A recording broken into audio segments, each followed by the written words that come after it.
नमस्कार एवरीवन, मेरा नाम ज्योति शर्मा है। मेरा होम टाउन मथुरा है, पर मेरे पापा जैसे कि हेड पुलिस कांस्टेबल हैं, तो उनकी सर्विस के दौरान वो ही हमें लखनऊ ले आए। तो मेरी शिक्षा दीक्षा सब लखनऊ से हुई है।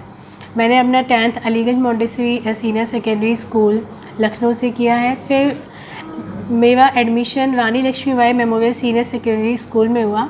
तो जो RLB में मेरी स्कूल में एडमिशन था, एक टर्निंग पॉइंट था मेरे लिए। उस स्कूल ने हमें सिखाया कि कैसे सेल्फ डिपेंडेंट एक स्टूडेंट बन सकता है without coaching, without any tuition. आप अपनी पढ़ाई को कंटिन्यू कर सकते हो विद गुड मार्क्स। तो RLB से ही मेरे 91.4% आई अचीव्ड इन 12th क्लास। उसके बाद मैंने अपनी BSc किया ITPG कॉलेज लखनऊ से। फिर मैंने सिविल सर्विसेज की प्रिपरेशन 2015 में, जब मेरा ग्रेजुएशन कंप्लीट हुआ, मैंने स्टार्ट कर दी। इस दौरान मेरे दिल में और दिमाग में ये डर था कि क्या मैं क्रैक कर पाऊँगी। इतना बड़ा एग्ज़ाम है, one of the coveted exam India का इसे बोला जाता है, और इतने पूरे इंडिया के लोग इसमें पार्टिसिपेट करते हैं। तो मैं, जिसका एक सामान्य सा ग्रेजुएशन है BSc, और किसी कॉन्वेंट कॉलेज में नहीं पढ़ी मैं, तो एक डर था पहले से ही कि क्या ये मुझसे हो पाएगा। तो उस दौरान मेरी फैमिली सामने आती है। उन्होंने मुझ पर कॉन्फिडेंस दिखाया, फेथ दिखाया कि बेटा आप कर सकती हो। तो इस तरह से मैंने अपनी सिविल सर्विसेज की प्रिपरेशन स्टार्ट की। पहले जैसे कि हर सिविल एस्पिरेंट के साथ होता है कि क्या पढ़ें, क्या सोर्सेज हैं, कोई गाइड करने वाला हो। तो मुझे एक गाइड के रूप में उस दौरान मेरी ही कॉलोनी में एक भैया थे, लक्ष्मीकांत भैया। तो उनका उस दौरान PCS में ट्रेजरी ऑफिसर में हुआ था 2015 में। तो वो एक इंस्पिरेशन की तरह मेरे सामने आए। उन्होंने मुझे गाइड किया कि ज्योति तुम्हें ये करना है, you have to follow current affairs. उसके बाद जो बेसिक्स हैं NCERT तुम्हें पढ़नी है, हिस्ट्री की 6th to 12th, then geography 6th class to 12th, और जो स्टैंडर्ड बुक्स हैं, फॉर एग्जांपल पॉलिटी के लिए लक्ष्मीकांत आपको पढ़नी ही है, it is called Bible for polity in civil services. और करंट अफेयर्स आपको डेली फॉलो करने हैं। तो मैं करंट अफेयर्स के लिए द हिंदू पढ़ती थी, क्योंकि वो एकदम रेलेवेंट है सिविल सर्विस एग्ज़ाम के लिए। और उसमें जो एडिटोरियल्स हैं, इकोनॉमिक सेक्शन है, IR का सेक्शन है, और जो जनरल न्यूज़ हैं, वहाँ से मुझे बहुत हेल्प मिली। Apart from newspaper The Hindu, I also follow some websites like Insight and Vision IAS। Insight से मैं डेली, वो Insight वाले क्या करते हैं कि डेली आपको उनका एक सिक्योर सेक्शन है, उसमें 8 क्वेश्चंस डेली डालते हैं, और प्रीलिम्स के पर्पज़ से भी डालते हैं और मेंस के पर्पज़ से भी डालते हैं। तो मैं उसको फॉलो करती थी। उससे क्या होता है, आपकी प्रैक्टिस भी होती जाती है, रिवीजन भी होता जाता है। और विजन का मॉड्यूल मैं मंथली परचेज़ कर लेती थी, तो उससे मेरा रिवीजन अच्छे से हो जाता था एक कंपाइल मैनर में। ये तो हो गई करंट अफेयर्स की बात। उसके बाद आपको जैसे पता है कि ये जो सिविल सर्विसेज है वो 3 स्टेजेस में होता है। आपका पहले prelims, then mains, then interview. Prelims में 2 पेपर होते हैं, first GS paper, then second CSAT। GS paper में आपका history, economics, politics, environment, science and technology and current affairs, ये सब आता है। एंड CSAT में आपका मैथ्स, कॉम्प्रिहेंशन, डिसीजन मेकिंग, ये आपकी चेक करते हैं। तो जो आपका GS पेपर 1 है प्रीलिम्स में, वही आपकी ये डिसाइड करता है कि आप मेंस देंगे कि नहीं। It's a qualifying paper. And CSAT में you have to just get 33% to qualify that.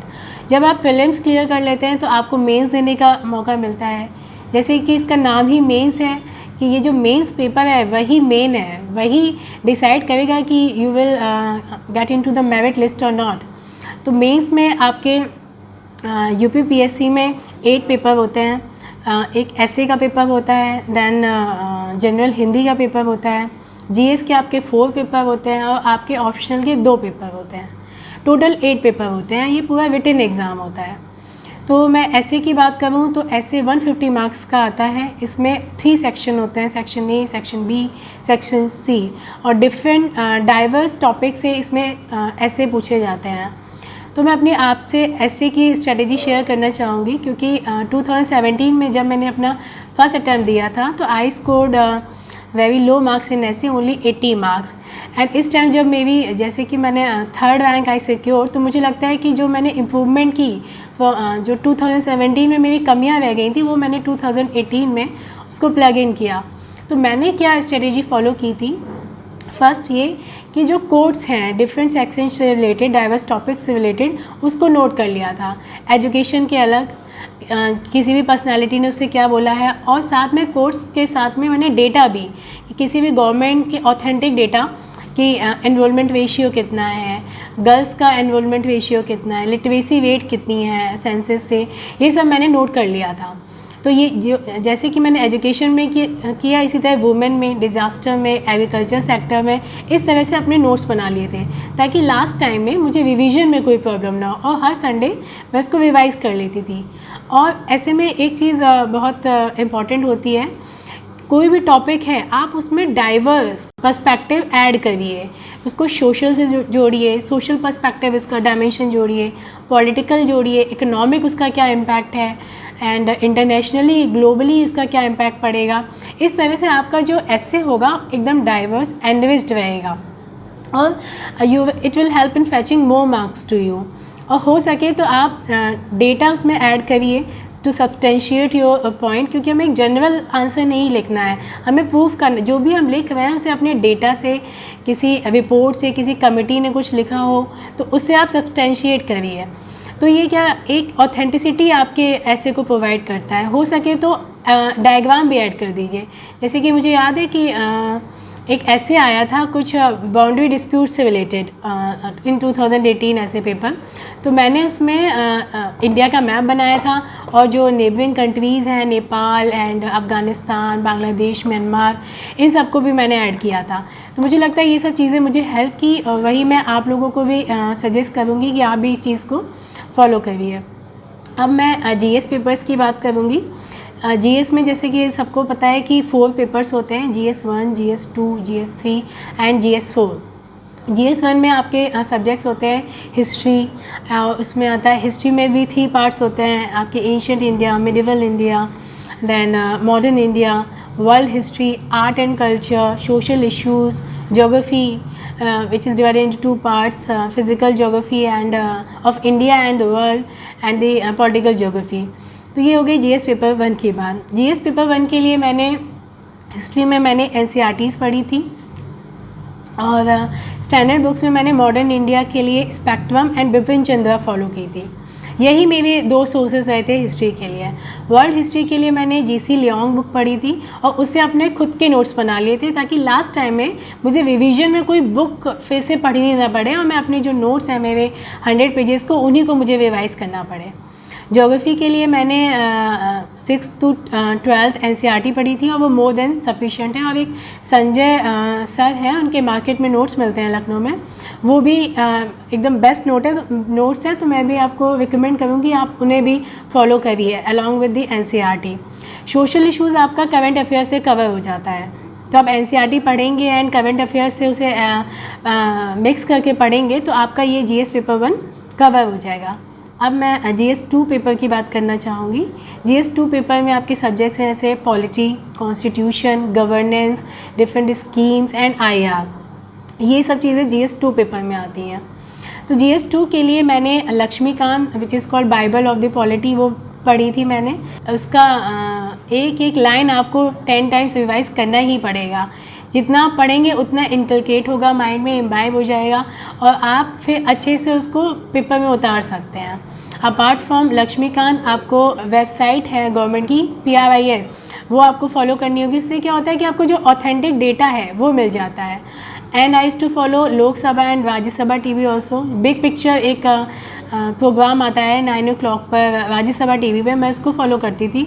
तो उसमें जितनी भी जैसे पॉलिसीज़ निकल रही हैं गवर्नमेंट की, न्यू एजुकेशन पॉलिसी रिसेंटली जैसे गवर्नमेंट ने लॉन्च की, तो उसमें न्यू एजुकेशन पॉलिसी का क्या एम है, और उसमें क्या नया आया है ओल्ड एजुकेशन पॉलिसी के कंपैरिजन में, वो कैसे बेनिफिट करेगी एजुकेशन सेक्टर को, उसमें क्या वे फॉरवर्ड है, ये सब चीज़ें अच्छे से वहाँ कवर हो जाती हैं, और डाइवर्स पर्सपेक्टिव आपको मिल जाता है। तो ये मैंने फॉलो किया था। तो इसी तरह standard books and current affairs को मिलाकर मैंने GS 2 पेपर किया। और आईआर के लिए मैंने सिर्फ करंट अफेयर्स में मैं विलाइड गई थी, और 12th क्लास की एनसीईआरटी है पॉलिटी की, उसको मैंने फॉलो किया था। अब मैं पेपर 3 की बात करूँगी। इसमें आता है economics and science and technology, disaster and your security part. Economics के लिए एक अमित सर हैं, अमित कुमार सर, उनके नोट्स आपको लखनऊ में मिल जाएंगे, बेस्ट नोट्स हैं उसको, मगर आपको वो बेसिक समझने के लिए बहुत अच्छे हैं। उसके साथ आपको ये करंट अफेयर्स पढ़ना पड़ेगा। Science and technology, environment and disaster के लिए भी मैं करंट पे ही रिलाई की थी। पेपर 4 एथिक्स में मैंने जी सुब्बरॉय एंड लेक्सिकॉन की बुक पढ़ी थी, उससे अपने खुद के नोट्स बनाए थे। और पेपर 4 में मैं ये कहना चाहूँगी कि आप खुद के केस स्टडीज़ बना लीजिए, क्योंकि क्वेश्चंस ऐसे आते हैं कि इंटीग्रिटी आपको डिफ़ाइन करने को आएगा और पूछा जाएगा कि आपने कब अपनी लाइफ में इंटीग्रिटी शो की। तो एक एग्जांपल सोचिए कि हाँ मैंने ये किया था, और अपने खुद के यूनिक एग्जांपल आप देंगे तो it will help you in fetching more marks.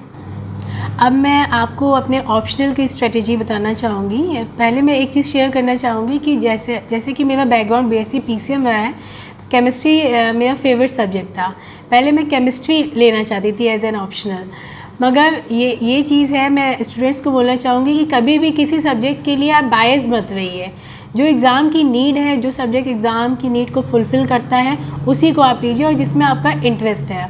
तो केमिस्ट्री का जो सिलेबस था बहुत वास्ट था। पहले मैंने सोचा कि मैं कर लूँगी इसे, मगर इतना उसमें फ़िज़िकल केमिस्ट्री होता है, thermodynamics and organic chemistry, inorganic chemistry, उसके साथ पार्ट्स होते हैं, इतनी मोटी मोटी बुक्स होती हैं, तो मुझे लगा कि ये हो नहीं पाएगा, रिविज़न नहीं हो पाएगा लास्ट टाइम में।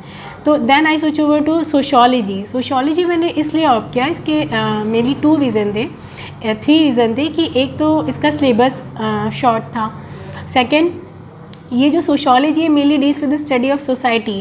तो जब आप इसे पढ़ते हो तो ऐसा लगता है कि ये जो हमारे आसपास जो चीज़ें हो रही हैं, आप फैमिली पढ़ते हो, इसमें मैरिज पढ़ते हो, और जो प्रॉब्लम्स है which are plaguing the society, उनके बारे में पढ़ते हो, तो आपको लगता है कि कुछ नया नहीं है। जो हमारी सराउंडिंग में चीज़ें हो रही हैं, कास्टिज़म एंड कम्युनलिज्म, ये सब वही आप पढ़ रहे हैं, और ये रेलेवेंट भी है सिविल सर्विसेज के लिए मुझे लगा, क्योंकि जब आपको सोसाइटी के बारे में पता होता है, उनकी प्रॉब्लम्स के बारे में पता होता है, तो आप उनका सल्यूशन भी अच्छे से ढूंढ सकते हो, जो पॉलिसीज़ हैं उनको अच्छे से इम्प्लीमेंट कर सकते हो। फॉर एग्जांपल कि आपको पता है कि सेक्स रेशियो कम है इंडिया का, इट्स 940, और आपको इसके रीज़न भी पता है कि जो सोशियोलॉजी पैट्रियार्कल माइंडसेट इसका एक रीज़न है, bad implementation of PCPNDT act and bureaucratic hurdles, ये सब इसके रीज़न्स हैं। तो आप उनको, जब आपको रीज़न पता है तो आप उनको ट्वीक करके उसका सल्यूशन निकाल सकते हो। तो इसलिए मैंने सोशियोलॉजी लिया। और सोशियोलॉजी का लेने का एक और रीज़न था कि जो सोशियोलॉजी में कंटेंट है वो आपके जीएस पेपर एंड एसए में बहुत आपको एक कंटेंट मिल जाता है। जीएस पेपर 1 में, GS paper and ethics paper में आपको बहुत सारा कंटेंट मिल जाता है सोशियोलॉजी से, और ऐसे में जो सोशल इश्यूज़ के टॉपिक अगर पूछ लेते हैं तो वहाँ से आपका सारा कंटेंट सोशियोलॉजी से मिल जाता है, आप उसको ऐसे में डाल सकते हैं। तो ऑप्शनल के ये रीज़न था कि मैंने सोशियोलॉजी ऑप्शनल लिया। अब मैं अपनी स्ट्रेटेजी बताना चाहूँगी कि ऑप्शनल के लिए मैंने क्या क्या किया। ऑप्शनल में आपको पता है जैसे कि 2 पेपर्स होते हैं। फर्स्ट पेपर में थिंकर्स एंड और भी टॉपिक्स होते हैं थिंकर बेस, और जो फर्स्ट पेपर में होता है वो सेकंड पेपर में इंडियन सोसाइटी का उसे लिंक करके वो सेकंड पेपर होता है सोशियोलॉजी में। तो मैंने उसके लिए मैंने कोई बुक नहीं पढ़ी थी स्टैंडर्ड। एक नितिन संगवार करके एक IAS थे 2015 बैच के, उन्होंने एक बुक लिखी थी, उसको मैंने फॉलो किया था। और अमित सर के नोट्स हैं, वो मेरे लिए उन्होंने बहुत अच्छा काम किया नोट्स ने, उसमें एकदम लेमैन लैंग्वेज में सर ने लिखाया है, तो उन नोट्स से मुझे बहुत हेल्प मिली। साथ ही साथ मैंने Upendra sir and Mahapatra sir के नोट्स भी देखे थे, तो जहाँ उन कुमार अमित सर के नोट्स में कमियां रह गई थी उसको मैंने वहाँ से ऐड किया।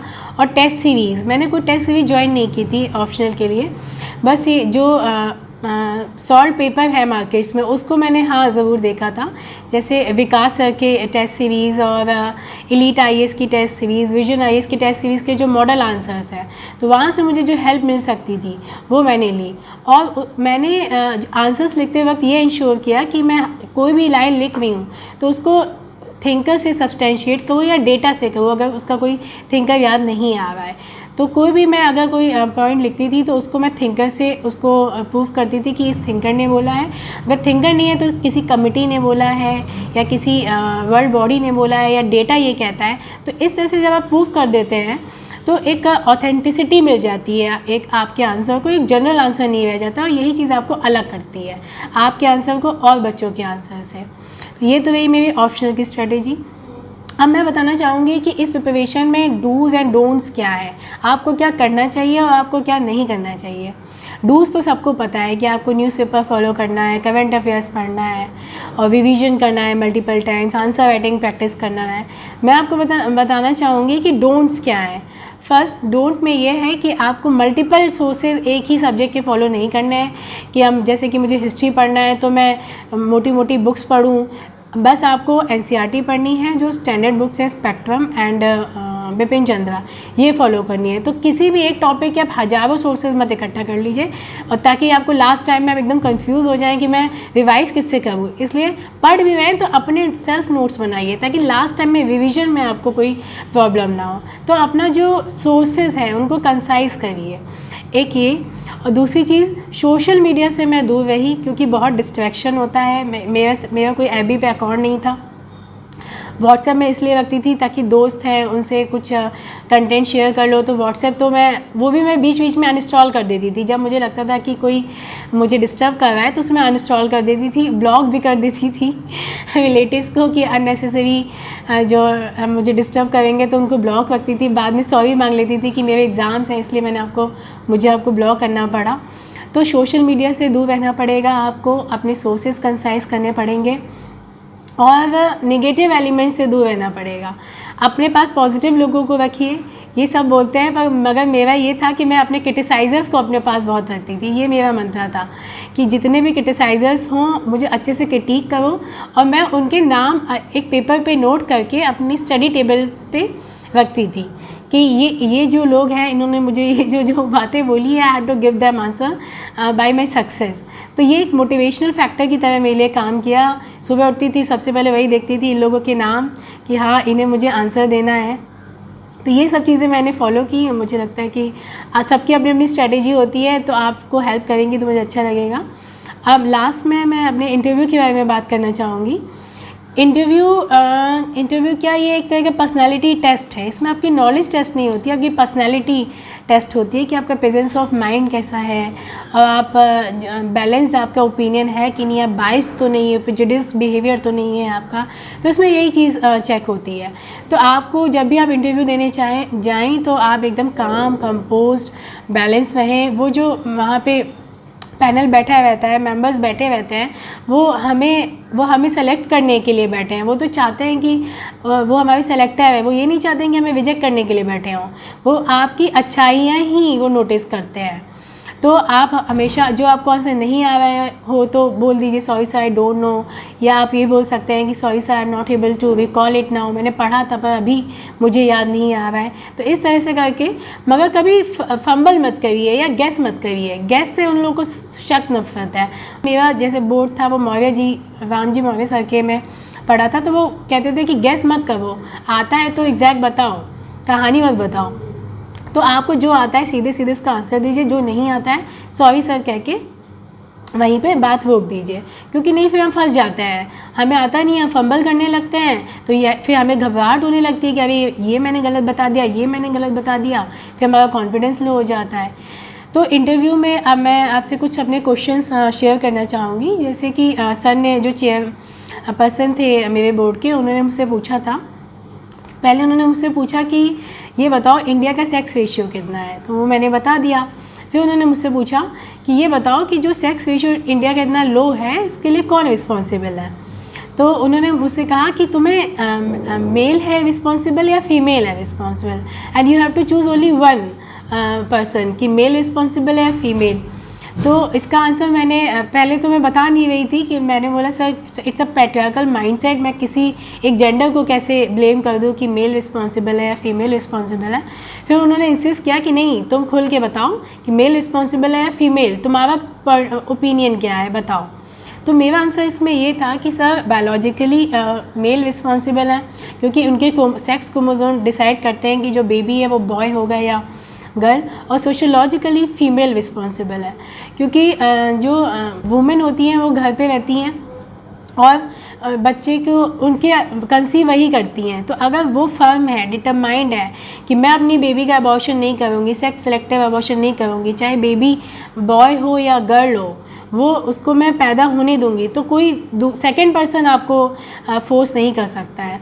तो ये तो वही कि बिफोर बर्थ की बात, सेक्स सेलेक्टिव और अबॉर्शन से जो सेक्स रेशियो कम हो जाता है। सेकेंड रीज़न मैंने ये दिया था कि जो आफ्टर बर्थ, जब if a girl child happens to born, जो उसके साथ डिस्क्रिमिनेशन होता है तो उसमें माँ का भी रोल होता है। अगर वो अपने बॉय चाइल्ड को, गर्ल चाइल्ड को एक तरह से ट्रीट करे तो जो माल न्यूट्रिशन से लड़कियाँ मर जाती हैं वो ना हो। और जो रिलेटिव्स होती हैं वुमेन, तो देखने में आता है कि वुमेन ही वुमेन का डिस्क्रिमिनेशन कर रही है, उसको एक्सप्लॉइट कर रही है। तो इस तरह से मैंने एक बैलेंस्ड आंसर दिया कि सर मेल भी रिस्पॉन्सिबल है, फीमेल भी रिस्पॉन्सिबल है, overall it's a patriarchal mindset, कोई जेंडर रिस्पॉन्सिबल नहीं है। सेकेंड, एक मुझसे सिचुएशनल बेस्ड क्वेश्चन पूछा गया था कि अगर आप SDM होती हैं जम्मू एंड कश्मीर में और आर्टिकल 370 उस टाइम एब्रोगेट किया गया है, तो आप उस सिचुएशन को कैसे हैंडल करेंगी। तो इसमें भी मैंने एक बैलेंस आंसर दिया था कि sir first I take confidence building measures, उनको मैं भरोसे में लूँगी कि ये जो आर्टिकल एब्रोगेट हुआ है वो आपके ही डेवलपमेंट के लिए हुआ है। ये इससे क्या होगा कि प्राइवेट कंपनीज आएंगी, यहाँ पे एम्प्लॉयमेंट अपॉर्चुनिटी जनरेट होंगी, जॉब क्रिएशन होगा, डेवलपमेंट होगा, और जो स्कीम्स एंड जो पॉलिसीज़ हैं वो जहाँ इम्प्लीमेंट नहीं हो सकती थी, जैसे RTI, CAG, ये सब वहाँ पे लागू नहीं था बिफोर आर्टिकल 370 जब था, तो वो उससे क्या होगा, ट्रांसपेरेंसी आएगी, अकाउंटेबिलिटी फिक्स होगी, तो गुड गवर्नेंस का कॉन्सेप्ट इस्टेब्लिश होगा। और जहाँ पे भी मिलिटेंट्स एलिमेंट्स डेवलपमेंट को हैम्पर करेंगे तो मैं लॉ एंड ऑर्डर और जो भी मेरे पास पावर्स है, जो डिक्शन है, उसका हेल्प करके एक बैलेंस वे में मैं सिचुएशन को हैंडल करूँगी। तो ये मेरा आंसर था। एक सिचुएशनल क्वेश्चन मुझे बेस्ड याद आ रहा है। सर ने पूछा था कि एक हाईवे आपको बनवाना है और उसके बीच में एक टेंपल आ जा रहा है और आपको गवर्नमेंट बोले कि हाईवे बनवाओ तुम, तो और टेंपल है, लोग कह रहे हैं कि हमारा टेंपल आ गया है बीच में, तो इसको तो हम हटने नहीं देंगे। तो ऐसी सिचुएशन में आप क्या करेंगी। तो इसके लिए मैंने आंसर दिया था कि सर पहले तो मैं उन्हें परसुएट करूँगी कि ये जो हाईवे बन रहा है इससे डेवलपमेंट होगा, ट्रांसपोर्ट एंड कम्युनिकेशन अच्छा होगा, कंपनीज आएंगी, एम्प्लॉयमेंट जनरेट होगा, तो आप इसे बनने दीजिए और हम अगर ये मंदिर है इसकी जगह हम आपको दूसरी जगह लैंड दे देंगे कंपनसेशन के तौर पे। और वैसे भी right to properties no more fundamental right, it's a legal right, तो हम उस टेम्पल को भी हटा भी सकते हैं। तो ये मेरा आंसर था। और एक क्वेश्चन और पूछा गया था मुझसे सिचुएशनल बेस कि एक जगह कम्युनल कॉन्फ्लिक्ट हो रही है और एक जगह आपके तहसील में कास्ट कॉन्फ्लिक्ट है, तो आपकी प्रायोरिटी क्या रहेगी, किसके पास आप पहले जाएंगी रिजॉल्व करने। तो इसमें मैंने आंसर दिया था कि सर मैं कम्युनल कॉन्फ्लिक्ट को मैं प्रायोरिटी पहले दूंगी, क्योंकि कम्युनलिज्म एक ऐसा इशू है जो नेशनल लेवल पे स्पिल ओवर हो सकता है। मेरी पहली प्रायोरिटी क्या होगी, कम्युनलिज्म की वो स्पिल ओवर होके एक नेशनल लेवल पे कोई क्योस क्रिएट ना कर सके। इस तरह से मेरे सोशियोलॉजी से रिलेटेड भी, ऑप्शनल से रिलेटेड मुझसे क्वेश्चंस पूछे गए थे कि सोशियोलॉजी एंड साइंस का क्या रिलेशन है और सोशियोलॉजी आपके सिविल सर्विस में कैसे हेल्प करेगी। देन मेरे BDO से रिलेटेड भी क्वेश्चंस पूछे गए थे कि आप BDO का एडमिनिस्ट्रेटिव स्ट्रक्चर क्या है और उसमें कौन कौन सी डिफरेंट स्कीम्स आपके ब्लॉक में चल रही हैं। तो ये सब इस तरह से मेरे कुछ 20 मिनट्स का मेरा इंटरव्यू चला होगा और it was a nice experience for me. 2017 से तो बहुत बेटर था, उसमें I score very below average marks, only 89। इस बार मुझे लगता है कि मेरे अच्छे मार्क्स आए होंगे। अब मार्कशीट आएगी वो तो तब पता चलेगा। मैं आपसे अपने इंटरव्यू के रिलेटेड कुछ शेयर करना चाहती हूँ। इंटरव्यू से पहले लोग मॉक टेस्ट देते हैं, तो मैंने 2017 में 2 मॉक्स दिए थे, मगर 2018 में जैसे कि कोरोना क्राइसिस हो गई थी उसके वजह से मैं मॉक नहीं दे पाई थी। 2 आपको मॉक्स देने चाहिए, इससे कॉन्फिडेंस आता है, मगर इस बार मैंने मॉक नहीं दिया था। तो ऐसे में आप अपने जो फ्रेंड्स हैं या कोई मेंटोर ऐसा हो जिससे आप हेल्प ले सकें, ताकि आपकी कम्युनिकेशन स्किल अच्छी हो जाए, कॉन्फिडेंस आ जाए, तो प्लीज़ उनकी हेल्प लीजिए। जैसे मेरे केस में एक अश्वनी सर हैं, उन्होंने मेरी बहुत हेल्प की। वो क्या करते थे, हम लोग वीडियो कॉल के थ्रू मुझसे क्वेश्चन पूछते थे, व्हाट्सएप वीडियो कॉल करते थे, और डेली वो एक हाफ एन आवर का सेशन मुझसे लेते थे। इससे क्या हुआ, जो हेजिटेशन थी मेरे अंदर बोलने की, वो मेरी ख़त्म हुई, और जो मेरे फैक्ट्स जो मैं भूल जाती थी, I tend to forget those facts, तो वो मेमोराइज होते रहे। वो जब कोई दूसरा पर्सन आपको बताता है कि ये फैक्ट है, तो आपके माइंड में कहीं ना कहीं वो स्टे रहती है बात। तो आप अपने, अगर आप मॉक ऑफिशियल किसी कोचिंग में नहीं ज्वाइन कर पा रहे हैं, तो अपने फ्रेंड से एक ऐसा सेशन करवा लीजिए, इंटरव्यू सेशन वीडियो कॉल पर ही, जिससे कि आपकी कम्युनिकेशन स्किल वो हो जाए, बेटर हो जाए, और आपका जो हेजिटेशन है, डर है कि बोलने का लोगों के सामने, वो ख़त्म हो जाए। और आपके जो फैक्ट्स हैं, करंट अफेयर्स, जो जैसे कि बहुत बार होता है कि हमें बहुत सारी चीज़ें नहीं याद रहती हैं, इतना सारा पढ़ना होता है इंटरव्यू में, तो ये सब चीज़ें आपको वो याद दिलाते हैं। तो मुझे एक एग्ज़ाम्पल याद आ रहा है कि मेरा जो इंटरव्यू था वो 11 अगस्त को था। 10 को ही मैंने अश्विनी सर को अपना मॉक दिया था। तो उस टाइम न्यूज़ थी एक दिन पहले कि लेफ्टिनेंट गवर्नर जो थे वो चेंज हुए थे जम्मू एंड कश्मीर के, कोई झा सर थे वो बने थे। तो मुझे ये, मैंने पढ़ा नहीं था, एकदम स्किप हो गया था, तो उन्होंने मुझे उस दिन बताया।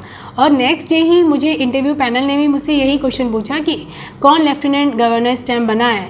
तो इस तरह से आप जब लोगों की हेल्प ले लेते हैं, तो फिर मुझे ये, तो मैं उसका मैं आंसर दे पाई। अगर मैं, उन्होंने मुझसे नहीं पूछा होता तो मैं ना दे पाती। तो बस मैं यही कहना चाहूँगी कि अगर आप मॉक नहीं कर पा रहे हैं किसी कोचिंग में, मगर अपने फ्रेंड्स एंड जो भी आपके मेंटोर हैं, उनसे हेल्प लेके प्लीज़ आप 1-to-1 सेशन एक बार कर लीजिए। अब मैं थोड़ा अपना फैमिली के बारे में बताना चाहूँगी कि मैं एक सामान्य फैमिली से आती हूँ। मेरे पापा हेड कांस्टेबल हैं यूपी पुलिस में, और मेरी माँ एक होम मेकर है। तो हम लोगों की एक मिडिल क्लास फैमिली है। तो एक छोटे से अलीगंज थाना में हम लोगों ने क्वार्टर में, 2 रूम के क्वार्टर में हम 3 बहन भाई हैं, वहीं पे हमारी पढ़ाई हुई। और उस 2 रूम के क्वार्टर में हम लोग पढ़ते थे। जब रात में, अब ऐसा होता है कि कुछ लोगों को रात में सोना है और मुझे पढ़ना है, तो लाइट, अब उनको प्रॉब्लम होगी लाइट से, तो मैंने किचन में रहकर भी मैं पढ़ती थी कि कोई सो रहा है तो उसे प्रॉब्लम ना हो, आप लोग लाइट ऑफ कर लो और मैं किचन में पढ़ लूँगी। इस तरह से हम लोगों ने पढ़ाई की। संघर्ष थे लाइफ में, नो डाउट। बड़ी फैमिली थी पापा की, तो उन्हें उधर भी देखना पड़ता था। तो इस चीज़ पर उन्होंने कभी भी हमारी पढ़ाई, इस चीज़ का हमारी पढ़ाई पे इफेक्ट नहीं होने दिया। उन्होंने कहा आपको कोई भी फाइनेंशियल हेल्प चाहिए मेरी तरफ से मिलेगी, और कभी भी ये नहीं कहा कि आप ये मत करो, ये स्ट्रीम चुन लो, वो स्ट्रीम चुन लो। हमेशा फ्री हैंड हमें छोड़ा कि तुम्हें जो करना है लाइफ में ये तुम्हारा डिसीज़न है, and we will never impose any decision on you. तो मुझे क्या करना था, मुझे बीएससी करना था, उसके बाद सिविल सर्विसेज की प्रिपरेशन करनी थी। ये सारे डिसीज़न मैंने खुद लिए। और सिविल सर्विसेज में मैं पापा ही मेरा फैक्टर है, रीज़न है कि मैं सिविल सर्विसेज मैंने ज्वाइन करने के लिए सोचा। पापा पुलिस सर्विस में होते हुए भी उनके अंदर एक जन सेवा की भावना थी। वो apart from giving his service in police, वो लोगों की हेल्प करते थे, जो भी उनसे हो सकता था वो उन्होंने किया। तो वहीं से मेरे अंदर मुझे लगता है क्वालिटीज़ आई कि मुझे भी लोगों के लिए कुछ करना चाहिए। और मेरे पापा जैसे कि हेड कांस्टेबल हैं, तो एक ये भी सपना था कि ऑफिसर बन के पापा का नाम ऊंचा करूं। और उनके साथ मैं जब कभी भी जाती थी, पापा मेरे स्पोर्ट्समैन भी रहे हैं, तो जब कोई आईपीएस ऑफिसर उन्हें सम्मानित करता था तो लगता था कि मैं भी उनकी तरह जो पापा के कलीग्स हैं उनको सम्मानित करूँ। तो वहाँ से मुझे प्रेरणा मिली। और एक रीज़न और है कि मैं सिविल सर्विसेज मैंने ज्वाइन करने का सोचा, वो है करप्शन। जब आम जनता है उसको कुछ काम करवाना है, बर्थ सर्टिफिकेट बनवाना है या डेथ सर्टिफिकेट बनवाना है, तो उन्हें 2 मिनट का काम है या 2 दिन का काम है, तो उनको पता नहीं कितने महीनों, 2 महीने, 3 महीने उन्हें सरकारी दफ्तरों के चक्कर लगाने पड़ते हैं।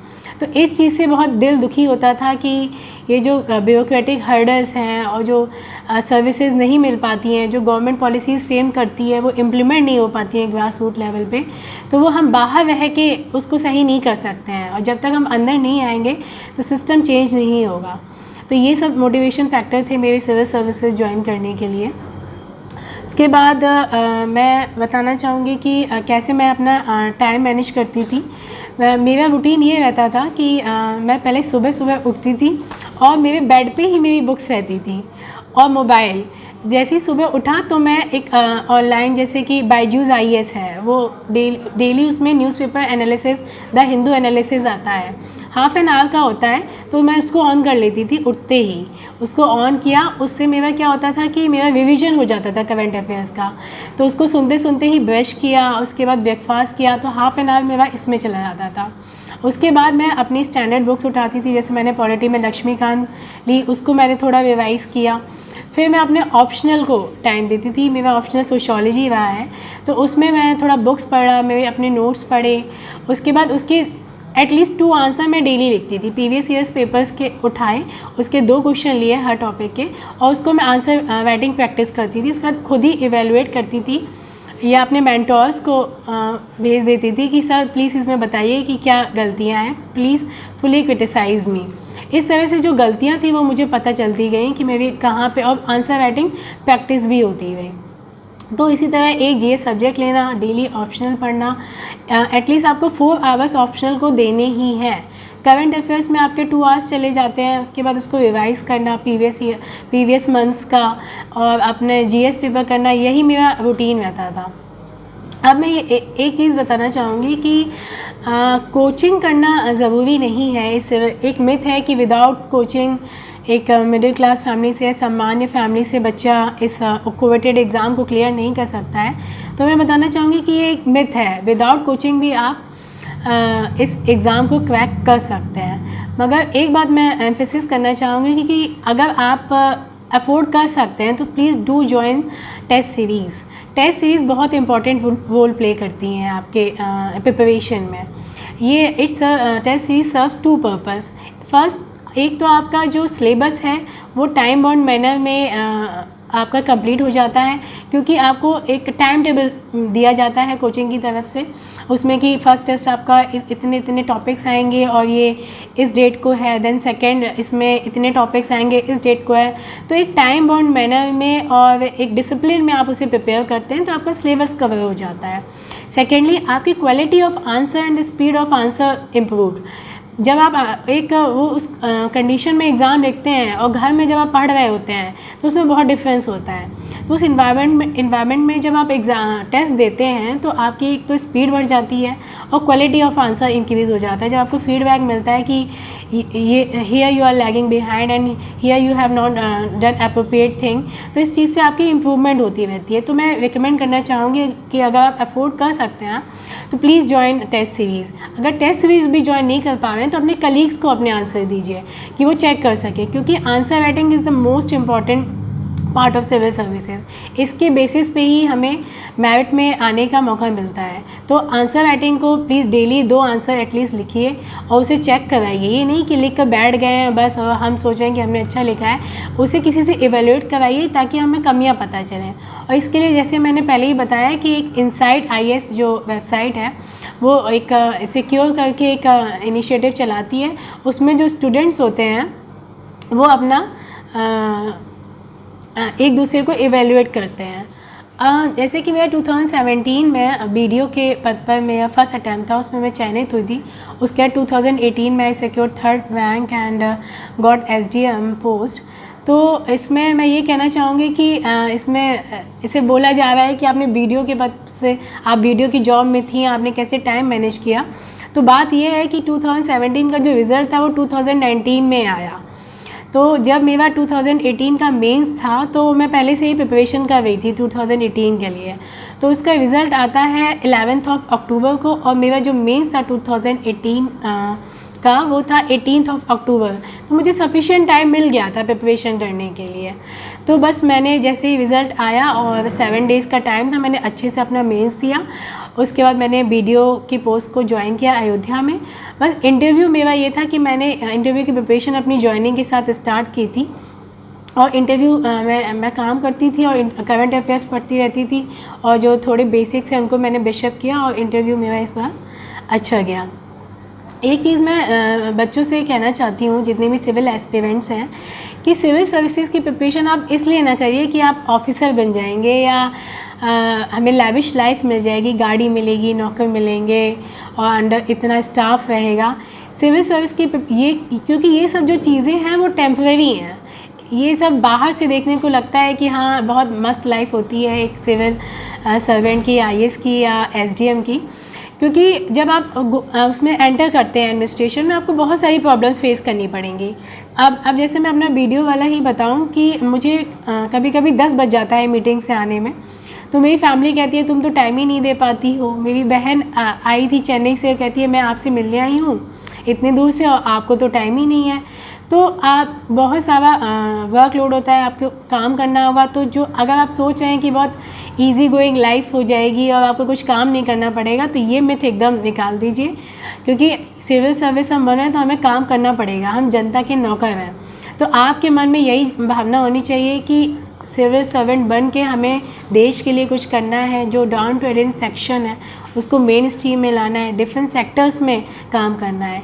एक सिविल एस्पिरेंट को अपॉर्चुनिटी मिलती है कि वो डाइवर्स फील्ड में काम कर सके, वुमेन एम्पावरमेंट के लिए एग्रीकल्चर सेक्टर में काम कर सके, एजुकेशन सेक्टर में काम कर सके। तो इस अपॉर्चुनिटी को आपको अच्छे से यूटिलाइज़ करना है ताकि आप अपने कंट्री को सर्व कर सकें और न्यू इंडिया को बना सकें। अब मैं लास्ट में डीकेटी के बारे में बोलना चाहूँगी कि डीकेटी एक बहुत अच्छा प्लेटफॉर्म है। जितने भी सिविल एस्पिरेंट्स हैं, ये वो जो सक्सेसफुल कैंडिडेट्स हैं वो जो शेयर करते हैं अपनी स्ट्रेटेजी। मैंने भी इसको फॉलो किया था।